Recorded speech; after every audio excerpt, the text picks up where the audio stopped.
Le soleil de midi tapait fort sur le chantier. La poussière tourbillonnait dans l'air. Le clangor du métal résonnait à travers le bâtiment inachevé.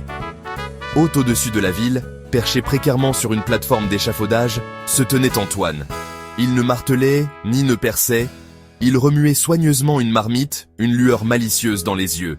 Son casque de chantier posé à côté de lui, remplacé par une toque de chef improvisée, un torchon plié en un bonnet désinvolte. Au menu du jour, un tagine marocain parfumé, son arôme défiant la poussière et la crasse environnante. Ce n'était pas une pause déjeuner ordinaire. C'était une escapade culinaire pour Antoine et ses collègues. La vie sur un chantier est dure. Les journées commencent avant l'aube. Le travail est physiquement exigeant.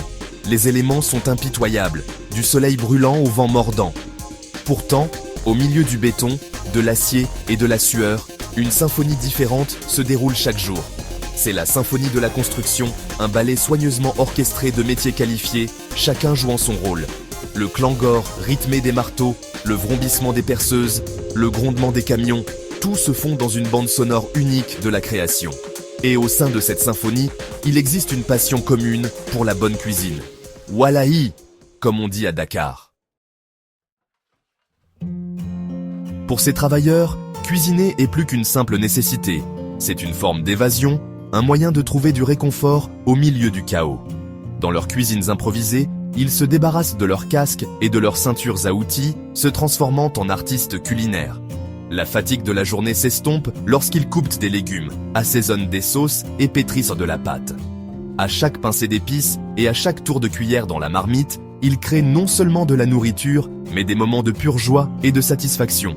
C'est leur façon de nourrir leur corps et leur âme après une longue journée de travail. Ça fait du bien. Section 4. Chef débrouillard. L'art de se débrouiller. Ressources limitées, pas de problème. Ces cuisiniers ingénieux transforment des ingrédients modestes en chefs-d'œuvre culinaires. Un réchaud de camping cabossé devient un brûleur haute puissance. Une glacière se transforme en réfrigérateur. Et leur créativité ne connaît pas de limite. Les restes de poulet se transforment en un ragoût copieux. Le pain de la veille retrouve une nouvelle vie dans un pudding au pain sucré. Ce sont les vrais maîtres de l'improvisation, prouvant qu'une cuisine délicieuse ne nécessite pas de cuisine sophistiquée ni d'ingrédients coûteux. On fait avec les moyens du bord. Section 5. Un goût de chez soi. Recette transmise de génération en génération. Beaucoup de ces travailleurs viennent d'horizons divers, apportant avec eux une riche tapisserie de traditions culinaires. Des recettes transmises de génération en génération sont recréées sur des réchauds et des grilles improvisées. L'arôme des épices de contrées lointaines emplit l'air, les transportant dans les cuisines de leur enfance. Partager ces trésors culinaires devient un moyen de se connecter à leur patrimoine, de préserver les souvenirs et les traditions au milieu de la jungle de béton. C'est le goût de l'enfance. Section 6.